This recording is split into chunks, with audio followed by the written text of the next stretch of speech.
Welcome to Bifocal. Hey, today is part of our business series, and we have a guest here today. And we're going to be talking about sales and marketing and CRM and all the demands that marketing is putting on companies today. Stay tuned.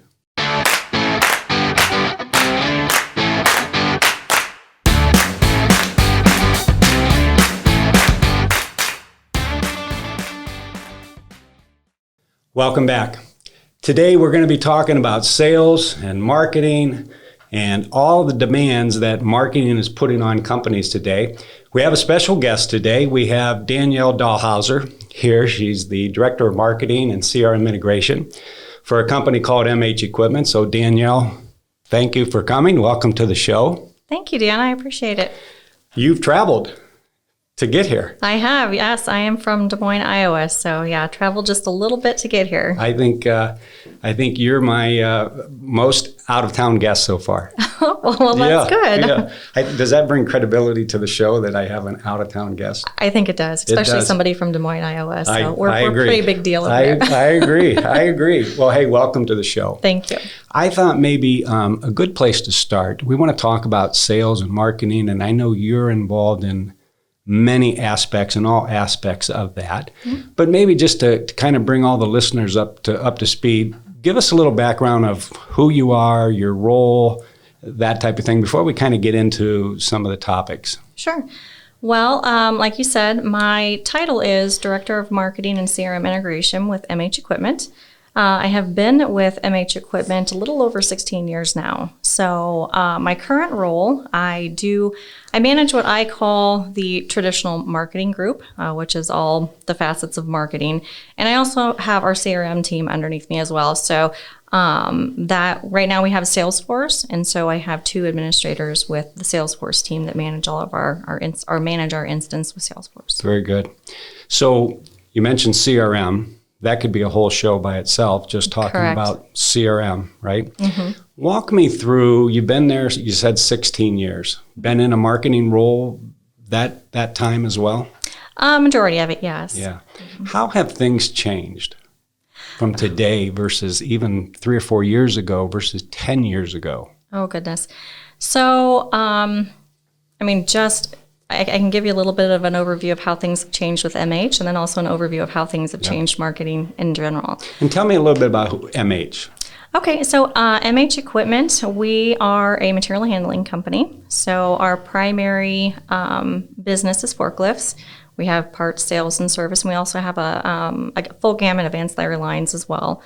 We are a fairly large, medium-sized company, if that makes sense. Mm-hmm. We have a little over 900 employees. I would say that's a good-sized company. Yeah, we have over 30 branches in 10 states. So, and we are continuing to grow. So you're sitting pretty high up on a pretty large company, managing a lot of facets. Yes, there's a lot to do with marketing there. So. Yeah. So looking back on the days when I first started with MH, they actually did not even have a marketing department. So all of our different areas were kind of doing their own thing when it came to marketing. So they were creating their own flyers, they were doing their own promotional items, all of the things that you did in the marketing 10 years ago, which I tease and say, we just used to create a bunch of pretty flyers. But so they were doing that all themselves, and as we continued to grow, we started to recognize that we needed to actually have a marketing department. We needed to bring everybody together, develop one brand image and one brand message. So over the years, we have worked to do that. We have completely redesigned the brand of MH Equipment from when I started, which has been exciting. We're kind of now even going through kind of a little bit of a rebrand, at least when it comes to our marketing materials right now. So that's also exciting. Mm-hmm. But over the years of working with MH, just the different things that we do marketing-wise has changed. So we did go from creating pretty flyers now to managing a pretty robust digital strategy. We do a lot of third-party calling efforts. All of the leads that go in and out of with our sales team are filtered through our marketing department. So it's really changed. As you sit back, as you head up marketing, mm-hmm. Do you have, could you summarize, or has MH given you a charter that says, hey, your number one goal, your number one objective is this? Is there anything that kind of envelopes all of that for you? They haven't actually come out with anything formal that has said, here's what you're in charge of. But I would say, marketing is instrumental in creating the, you talk about brand awareness, brand imagery. So we really create that. So we are responsible for creating the persona for, customers and prospects for the company. You can also look on the actual numbers side of things, and we are measured by how many leads we generate and how much revenue and how much gross profit we bring in. But I do think that, aside from the numbers, we really are, looked at as how we are changing the mindset of MH. So the awareness factor. And I'm sure you got competition. Absolutely. Right. So you gotta keep up with the Joneses. Right. So you mentioned a couple times now. You've mentioned sales leads, lead generations, right, bottom line revenue. How much of your role is centered around generating leads, and kind of walk me through a little bit as far as what that looks like? Absolutely. So when it comes to lead generation, we do have a variety of different lead generation mediums. So right now, I would say that we have two primary lead generation mediums that we focus on, and that would be online marketing. So SEO, pay-per-click, the remarketing, in addition to email marketing, as well as third-party calling. So with those lead generation mediums, we do use Salesforce to track all of those, and we are able to report on what's working, what's not working, and then make adjustments as necessary to make sure that we are sending quality leads to our sales team. You use Salesforce to track pretty much everything? We on the marketing side, yes. Yeah. Now you're certified. I am, yes. I am a certified admin. Very good, very good. So how long have you been using Salesforce? We have been using Salesforce, I would say, about 8 years now. Give me an idea of what you use Salesforce for. Okay. For Salesforce, we use it, like I had mentioned, to manage our leads. We also use it to manage our bookings. So when you sell a lift truck in the material handling industry, you are given a booking, and that is how you are measured against your competitors. So we manage that. We manage our inventory via Salesforce. We manage our salespeople's activities. So their sales managers can actually use it for like their weekly sales meetings, and they use it as a management tool. Sure. And as far as managing your leads, that probably gets pretty in-depth. Walk me through a little bit as far as when you say we use it to manage leads. You mentioned you got two sources of leads primarily. You got your online stuff, and we'll talk a little bit more about that. And then you mentioned you have some third-party calling. But at the end of the day, leads are coming in, right, and Salesforce is managing it. Walk me through how is it managed? What are you doing with that? Okay. So our lead management is managed by a member of our marketing team. So he is responsible for making sure that, one, the leads make it into Salesforce, and then he's also responsible for making sure that the lead scoring is appropriate. So one of the things that we try to do is make sure that the leads we're sending to our sales team are qualified. So we send them through a qualification process to ensure that we're giving good information. So he makes sure that the leads are qualified. Then he sends them to the appropriate rep based on geography and other criteria. And then he also helps manage that process. So he stays in front of the salesperson and the sales managers, make sure that the appropriate feedback is received. When we do get a lead in Salesforce, we try to get as much market information as possible. So with this customer, are we doing business with them? If we have done business, what kind of business have we done? What competitors' area are they in? So we track a lot when it comes to our leads. You mentioned you're grading leads. Walk me, share a little bit about what's the extreme to the extreme in the leads that are coming in. Some are ones, some are tens. What is Right. that? Right. So we have sometimes online, we have someone who will come in who will just simply be looking for information. They're not in the process of looking to buy at the moment.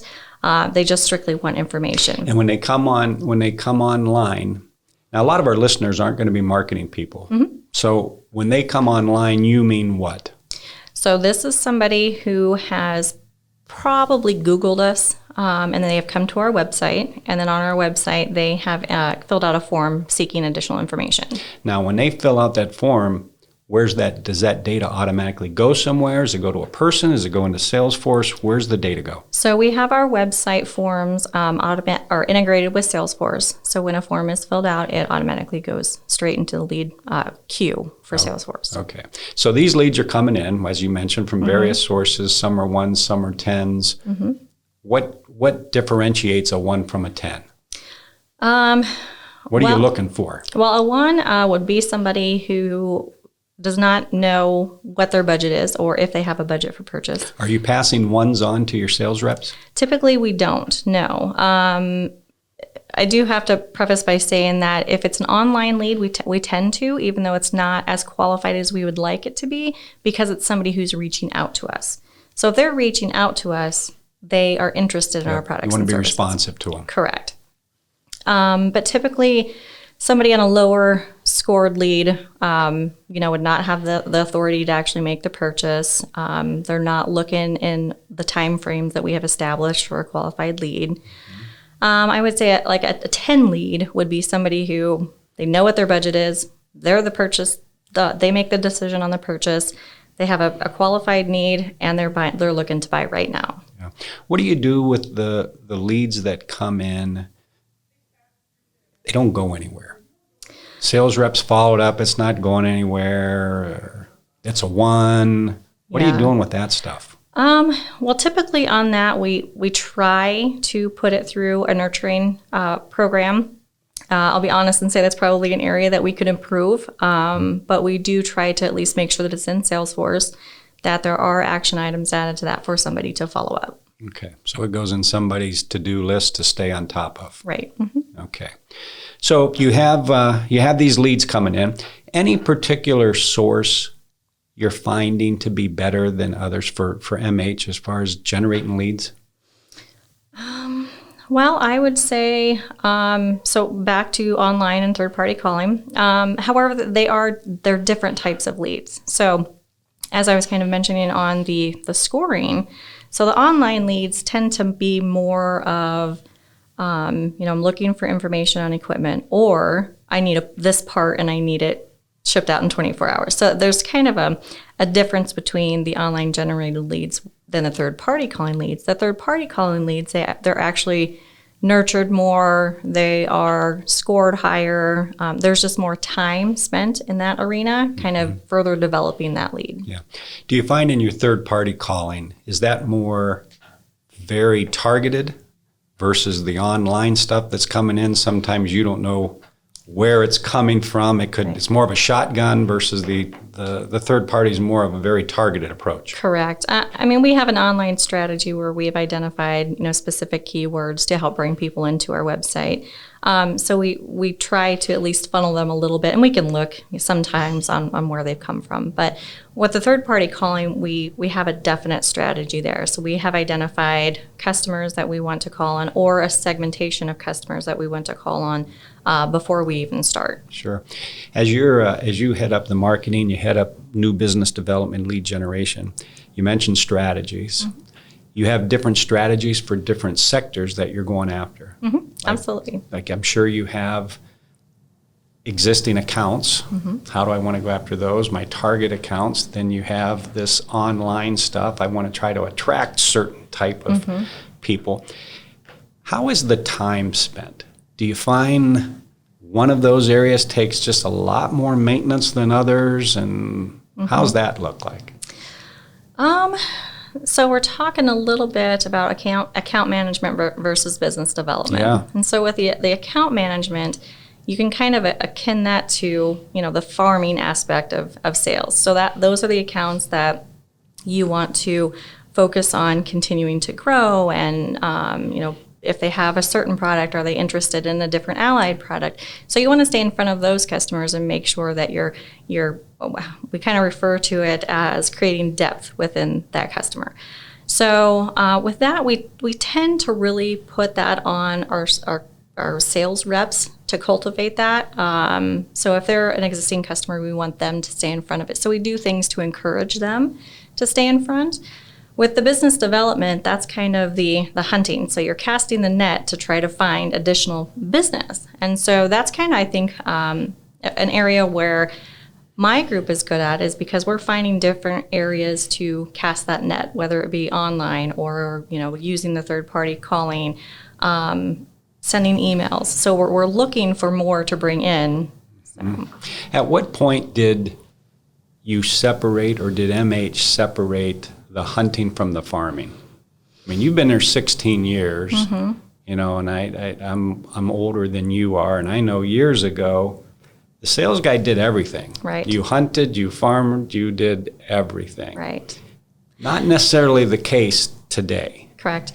And I don't think there's ever been a formal separation in that. I think it's just kind of the way that the business has developed. So marketing, I think a lot of people would agree that marketing has taken on a bit of a different role over the past, 5-10 years than what it had before. In what respect? I would say that, so I don't want to say a bigger piece of the pie because that's not the right verbiage, but we have a bigger piece when it comes to the sales cycle. So back in the day, it was marketing created the flyers and stuff for the salesperson to hand out. And then the salesperson took it, they actually talked to the customer, provided all the information they needed on the products and services, and the customer worked primarily with the salesperson.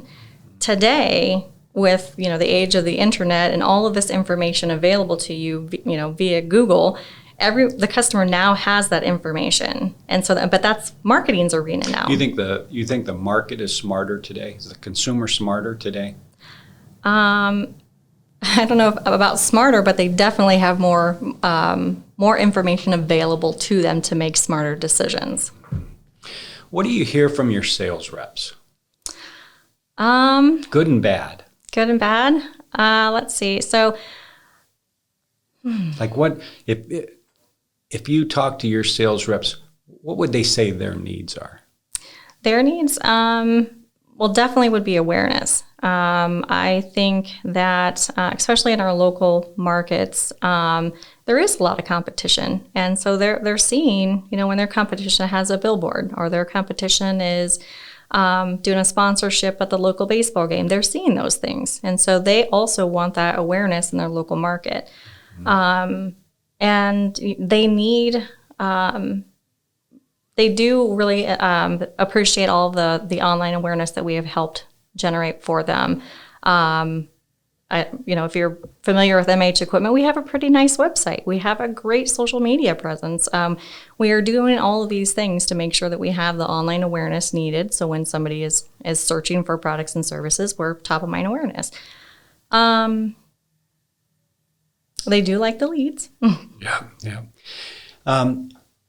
Walk me through your day. I mean, we've already just talked about a lot of different facets, right?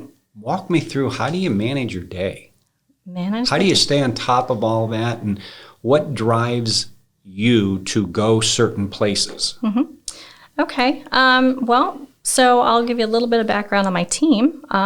So right now for my team, I have an interactive brand manager, and her responsibilities are generating that online awareness. And so she manages our website, our SEO, pay-per-click, and everything that goes with that online presence.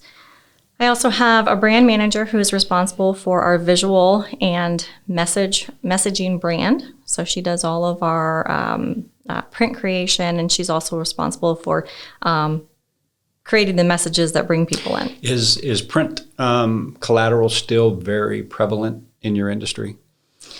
I would say no. We do still do print material because there are still, the material handling industry is still a mature industry, and they do still like to have their hands on print materials. but primarily the things that we create are to be used digitally. Okay. So you keep going with your staff. Okay. So then the third person on my marketing team, he is responsible for all of our email marketing. He does our customer service surveys, and then he also manages our lead program. So a day in the life of me with that group is to make sure that we've got all of our daily social media things going out, that we are connecting with our online partner to make sure that there's no changes that we need to make. Right now, we are getting ready to launch our new look for the brand. So we are working heavily on making sure. So what's that entail for you? Well, we have probably about 50 to 60 different pieces of materials that we are revising right now. So we're refreshing that look, and we're giving it more of a modernized feel to it. So daily, we're going through different materials and doing some editing on those. Yeah. Social media. What area in social media seems to be the most effective for you? I would definitely say LinkedIn. So LinkedIn is our, so we get the most referrals from LinkedIn, but we do have a presence on Facebook, Twitter, and it sounds like we should probably start exploring Instagram. Mm-hmm. You mentioned several times now about sales and your interaction with sales. It's almost like the marketing role is almost becoming a sales role, because the sales is, and companies in general are looking to marketing today much differently. You kind of described years ago it was we generated collateral and handouts, right? Right. All that kind of stuff. But today it's so interactive. And many companies are relying on everything the marketing department is doing to drive sales. Right. And it's almost like the sales guys used to be the front line. It's almost like marketing is the front line anymore. Correct. I would agree. And I think if you just look at it from a consumer based, I mean, if you're going to go out and buy a car, what's the first thing you're going to do? You're going to start researching the type of car that you want. Yeah. And then once you've narrowed it down, then you're going to find out, okay, where's the closest dealer where you can find, or you can even potentially these days, you can buy a car online. Yeah, yeah. So marketing definitely has a bigger responsibility when it comes to, bringing in customers, providing them the information they need. And then. You mentioned several times about social media. How do you go about and how do you set what you're putting out on social media? Okay. So we have a pretty aggressive social media strategy. We post daily at MH, and so we will post a variety of different things. We do work with our partner suppliers to see what we can share from them. We also try to create... Walk me through that a little bit, your partner suppliers. Walk me through what you mean by that. Okay, so we try to communicate with our partner suppliers on what they have in the hopper and the things that they're going to be communicating. So as much as we can, we try to come alongside them there. We also do a lot of sharing of their content. These are the OEMs of equipment you represent. Correct. Okay. Yep. So we do a lot of sharing of their posts as well. We also we try to be one. Part of our mission, vision, values at MH Equipment is we want to be consultative in nature with our customers. And so we do try to put together consultative blog posts so that we can help to educate, people, when is it time to replace tires, or when is it time to replace the chains on your mast. So we try to help them, make some of those determinations just by providing that information on our blog. How does MH measure you and your group? Do you have specific metrics? We do. So we are measured on our leads. So we are responsible for sending over quarterly reports on where we stand on our leads. And what's that mean? Like, what would a report look like? So the report would look like, so we generated 400 leads this quarter. And of those 400 leads, the different sources that they came from, what stage they're currently in. So are they currently being nurtured? Have they been quoted? Have they sold? Have we lost any to competitors? And then, just sales that have been generated from those leads. Are you tracking an ROI on each of these lead sources? We try. So it is a little difficult right now with just the way that things are set up within our business system at MH, but we try as often as we can, yes. Yeah. Well, I find marketing, I've never been a big marketer. You know, I have my own company, and for the first 16 years, we had no stationery. We printed our own business cards. We did zero marketing. Just didn't do it. I didn't believe in it. I thought it was fluff. Okay. And if I'm being candid, I just thought it was people liking to do flowery stuff, and I just didn't see any value in it. Creating the pretty flyers. the pretty flyers exactly. Today, I'm a 180. You know, I find what you're doing to be very interesting, very impactful, because I know in my own business, you know, the whole digital strategy now, I mean, that has taken on totally new. Yeah. I mean, you know, I started this off 20 minutes ago. How have things changed? That wasn't even in the picture, and not really that long ago. No, actually, when I started at MH, we had a website. Granted, it was terrible. I can say that because I created it. So you'll take ownership? Right, yes. But now, I mean, if you are not online and you don't have a good online strategy, you're not a player. People pass you right by. Right.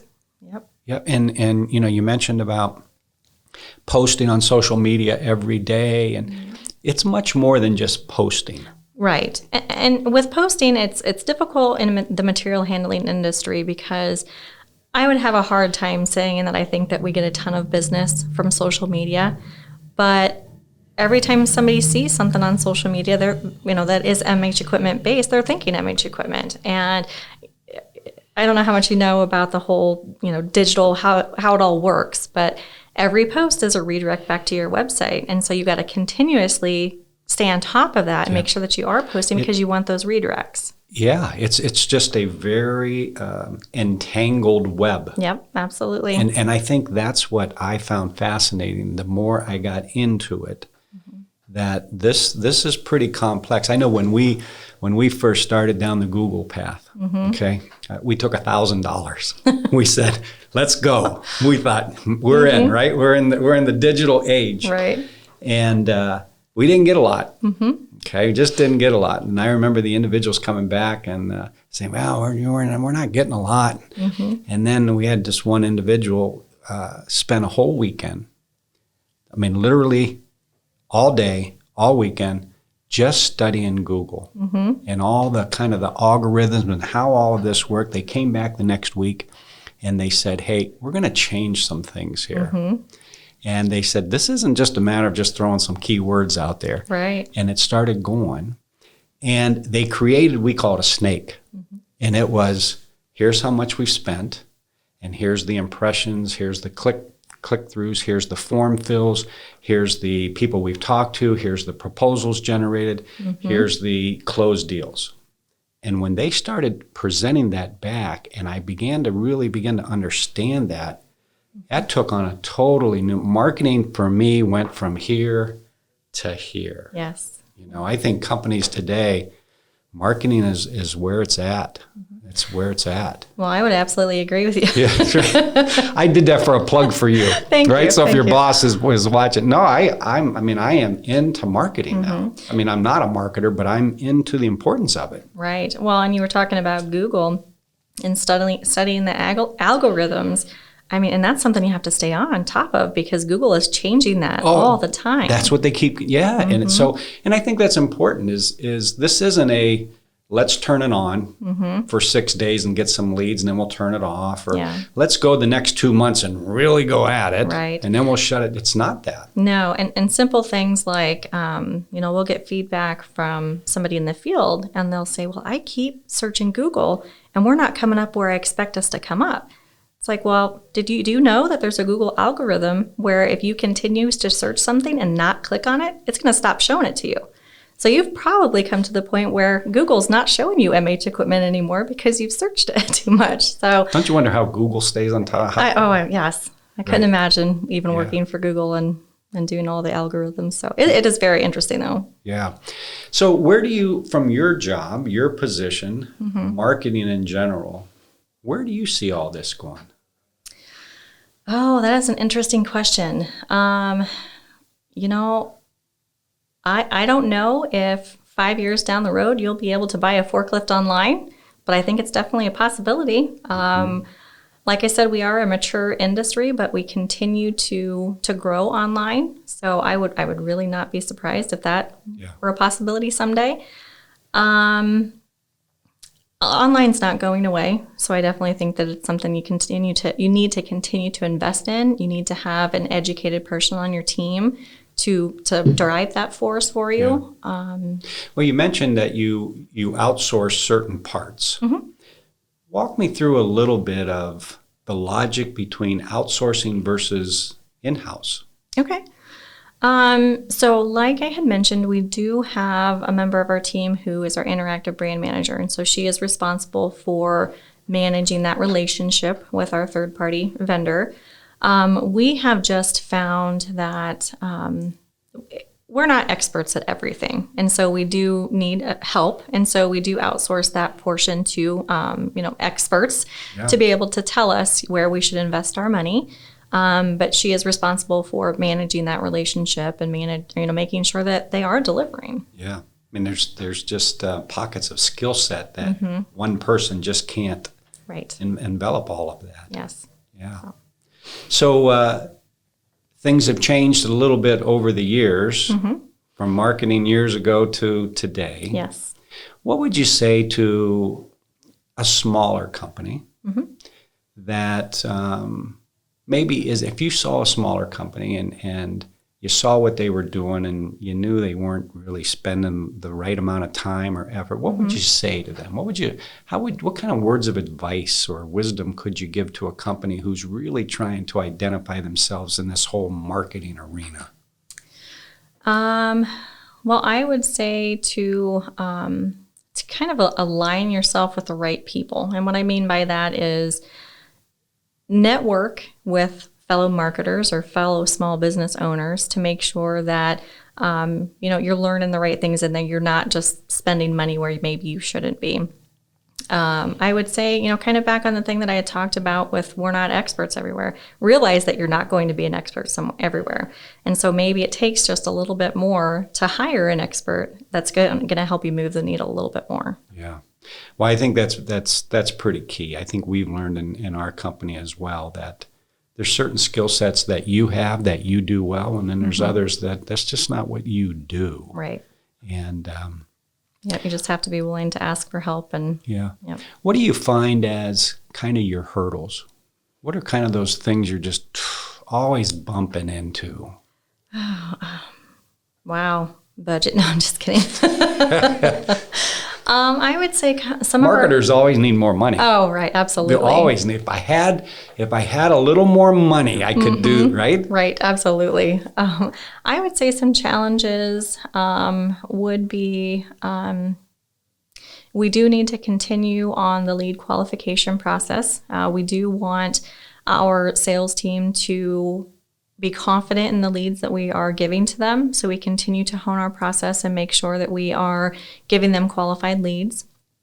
Other challenges would be just making sure that we're investing in the right areas. I mean, we need to continue to, analyze what's working, what's not working, and make necessary adjustments, and just you can't be complacent. Yeah. And that seems to be a little bit of a common thread you've been talking about is that it's a very hands-on role. Right. Absolutely. And it's very metric driven because what works this week or this month may not be what's working next month. And sometimes you don't know why. It's just not, right? Or as you said, some algorithm or something on the back end that Google did has changed and you're not up to speed with it yet. Yep. And it definitely has now changed your lead flow. Yep. Because you drop from page 1 to page 2, and that's a big difference. Yeah. How important is technology for you? Technology is huge. Just, I don't go anywhere without my phone. And when I have a question about something, I look it up, via Google or So technology is huge. You need to, make sure you have that online presence. We talked about that a little bit. You need to make sure that all of your materials are digitized so that you can send them, via email or have them on your website for download. Technology is huge. And then that's not even bringing in the CRM equation of being able to track all of your account information. So, one of the things that I know you're involved in, we haven't really talked about yet, is user integration, user adoptability. Right. That's not an easy task. That's not an easy task. No. Not everybody is a CRM guru or a CRM advocate, right? Right. Yes. What do you run into there? Oh, we actually just had a meeting about this week. So with user adoption, there are struggles there because just because we are technologically enhanced doesn't mean that everybody is. And so at MH Equipment, we do require all of our sales team to use Salesforce and to document all of their activities via Salesforce. One of the biggest challenges that we face there is to convince our sales team that Salesforce is not just a glorified Rolodex and it's not just an administrative task. How do you do that? But we have to show them the benefit. We have to make sure that we are putting the right things in Salesforce that is going to matter to them. So we try to do some account segmentation that's going to help them with prospecting. We try to help them understand simple things like if you have 500 customers in your account base, how are you organizing all of that information? How are you staying on top of it? How are you reminding yourself to call, the customers that you need to call on? So we're trying to show them it's more than an administrative tool. It's something that's going to help you and your not sales cycle, but. Do you think that's the key with sales reps is it's got to be personalized for them. They got to see the benefit to them personally. Yes, I absolutely do. Because if they're not seeing the benefit, then it's just going to be an administrative I just know task. from our experience, it's everything from the sales rep's perspective. Big brother's watching me. That's why they want to do it. They don't trust me, right? And really, we're trying to gather as much data so we can make important decisions to drive more leads, more sales. Well, from a marketing standpoint, just having email addresses loaded for your accounts and then going to our email marketer and saying, I would like to send out this email to this customer base. Yep. I mean, that's touching, 100 people that you would have taken, 2 weeks to call on. Yeah. Do you have users that are on a scale of 1 to 10, they're 2s and others that are 10s from CRM standpoint? Absolutely. Yes. Yes. We have some who obviously do, the minimum requirement. And then we do have some who have, they have adopted Salesforce into their system of selling and they realize how it's helped them. Yeah. So. I know in your industry, like many industries, it's an old school industry. It's kind of still that blue collar image, if you will. Right. Right. And there's still a lot of older people. When I say older, I mean both with age, but also tenure. And some of those aren't easy adopters. Yes. To it, right? And it's tough because they've worked years, had successful careers, and they just don't see the value of it. Right. And we have a lot of that at MH, primarily in that, MH is a good company. And so we have a lot of very tenured employees at MH. Yeah.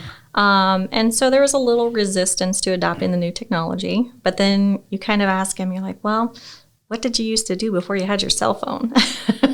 Yeah. Yep. Can you imagine going a week now without your cell phone? Yeah. Yeah. Do you see the opposite end of the spectrum with young college kids you're hiring? Yeah, we do. Yeah. Well, because they've grown up with more technology and so they're used to it. How important is it for you? When I say you, I'm talking maybe you personally, but MH, that you do have cutting edge technology just for recruiting? Ooh, that is a really good question.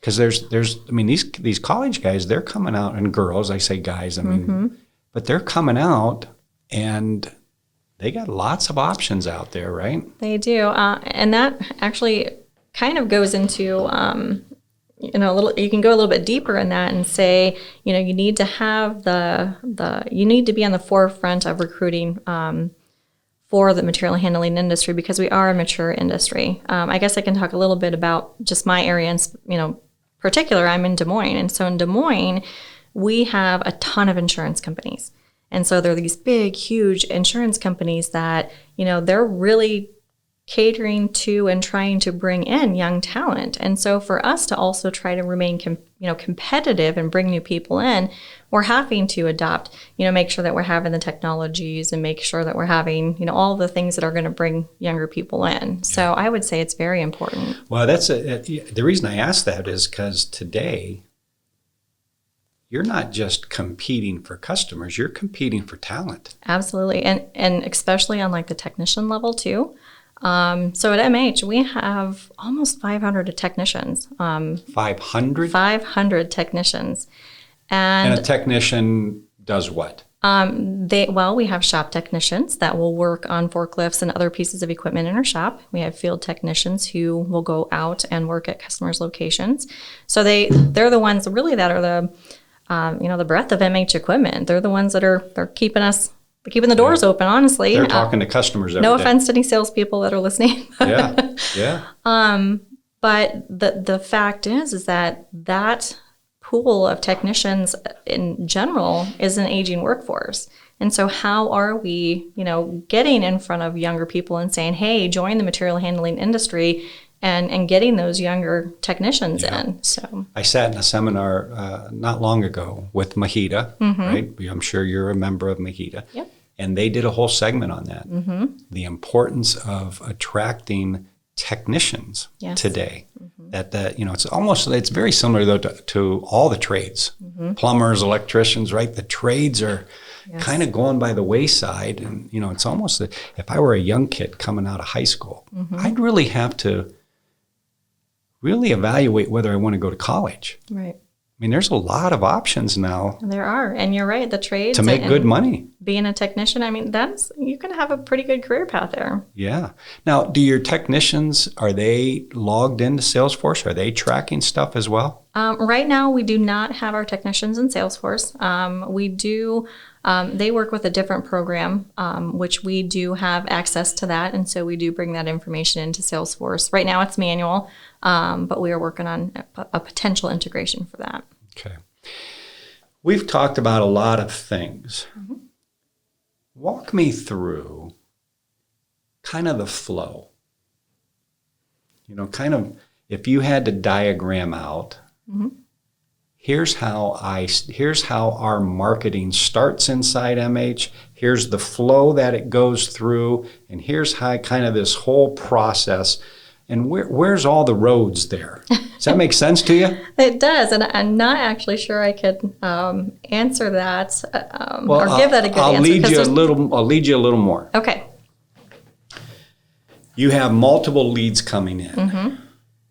Let's just talk a little bit about where they all go in that process, because the reason I want to talk about that, from my experience, here's what I see. I see generating leads is a whole thing all by itself, just generating the lead, right? Which is a lot of things we've talked about, right? And there's many ways to generate. You mentioned your cold calling, you're doing SEO, and I'm not sure everyone really understands SEO, but I've learned a lot about SEO, and that's big. That is very big. And then you got all the online and all the pay-per-click stuff. So we got all these forms of lead generation. So that's a whole topic by itself. Yeah. But then these leads come through. Walk me through a little bit of that process, because I think companies miss the ball there. It's it's generating leads is good, but it's only as good as what you're doing with them. Right.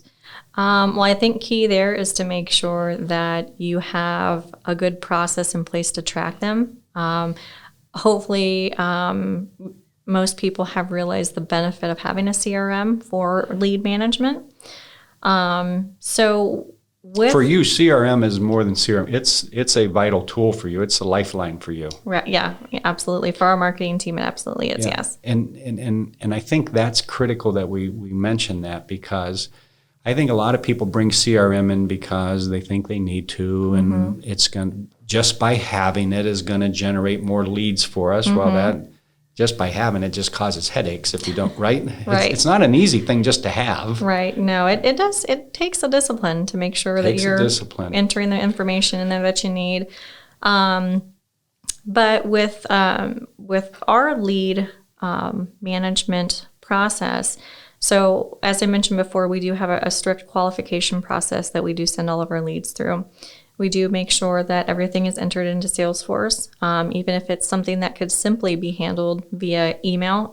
We have to then turn around and put it in Salesforce. Tracking everything. You have to track everything because if you don't have a good understanding of where your good leads are coming from, then you're probably not going to be as successful as you could be. Well, I want to stop there because I'm assuming you work off of a budget. Are you given a budget? Yep. Okay. And do you have flexibility of where I can spend some of this, but do you have discretionary? To a certain extent, yes. Okay. So it's very important for you to know where I'm getting my return here. Yes. Because if you're going to be gauged at the end of the year, right, or at the end of the quarter, you better know. Yes. That's critical for people to understand that. Absolutely. Don't just turn it on and let it go. Yeah, you're not going to be successful if that's how you're going to run your marketing. Not going to be successful. No. You need to always continue to grow, continue to track and analyze and see where things are successful or where you need to make changes. You need to just stay on top of it. Yeah.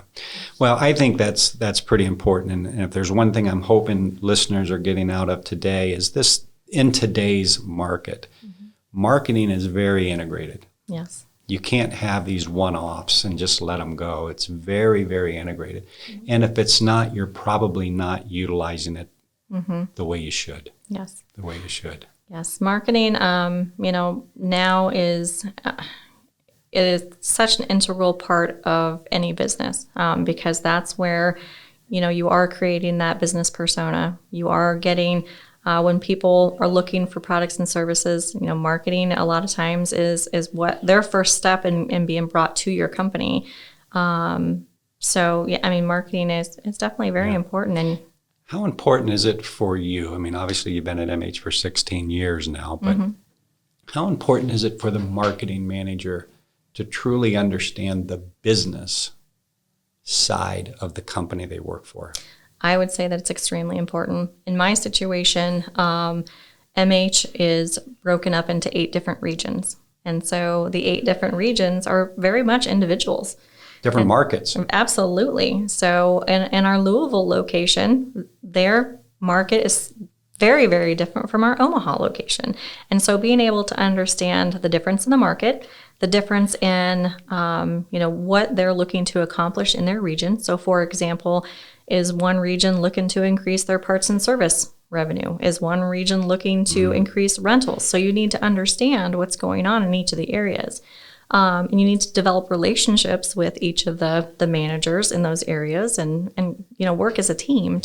Who do you primarily work with inside of MH? What functional roles do you primarily work with? I primarily work with our regional sales managers and as well as our regional presidents. So, do you feel like they are your customer? Absolutely, yes. Marketing is a support role.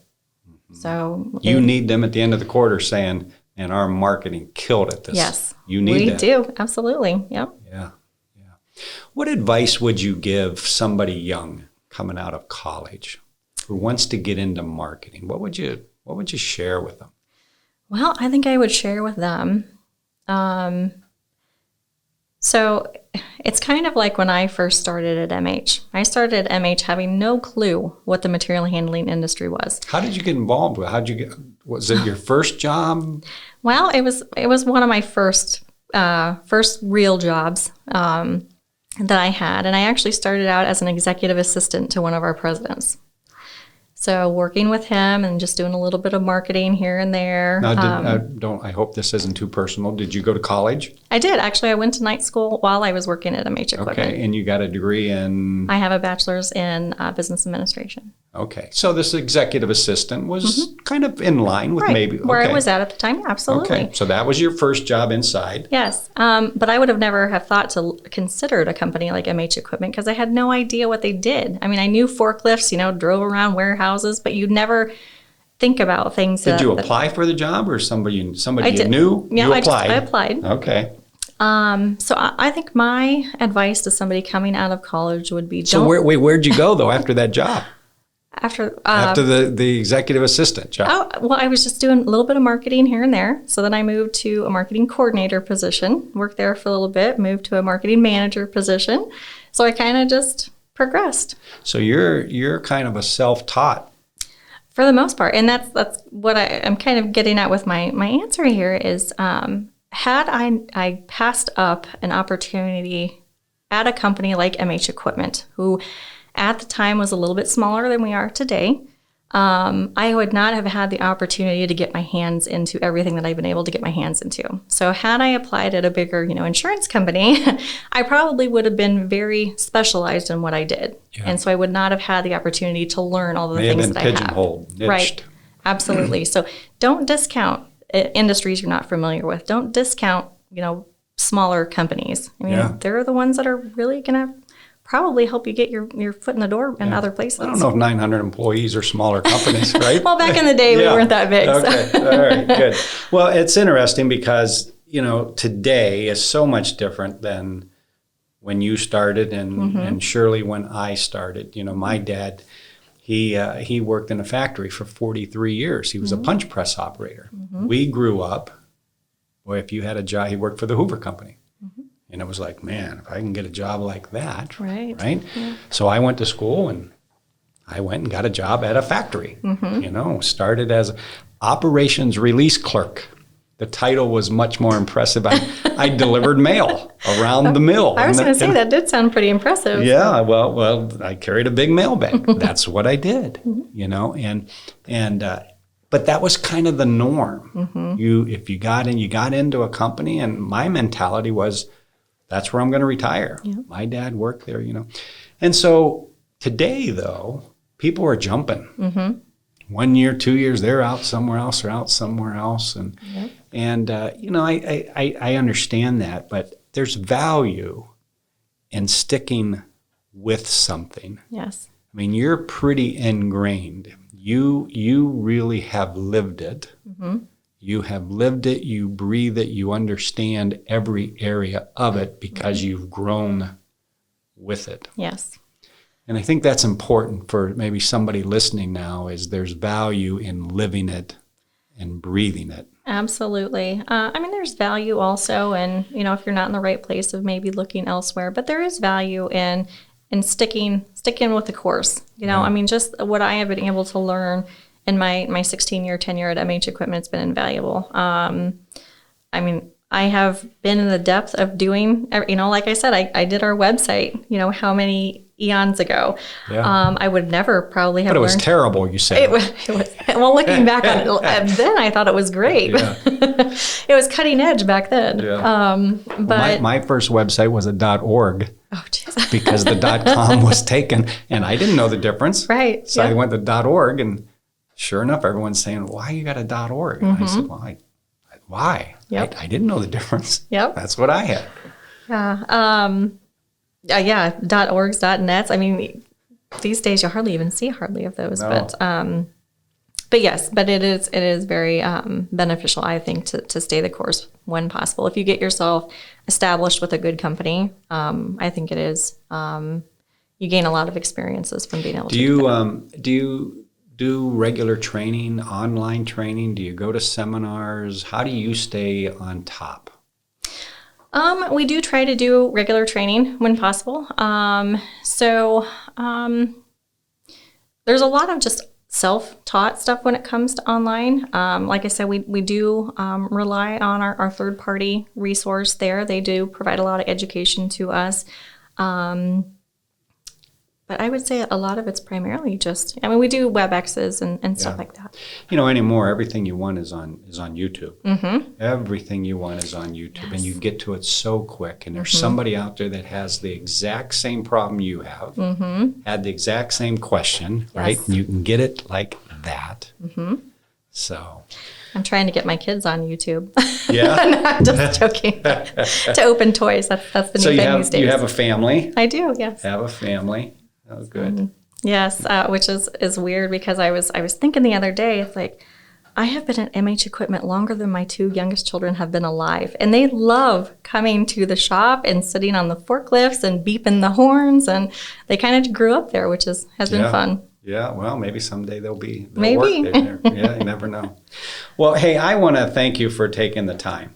This has been pretty good, and I think we covered a lot of areas. And I think anybody out there that they're evaluating, is marketing really doing for them what they need it to do, or they're not understanding why it isn't, or maybe they're just don't even know where to get started. I think the one thing that I'm hoping maybe they got out of today, and I think you did a very good job of talking about that, is it's very integrated.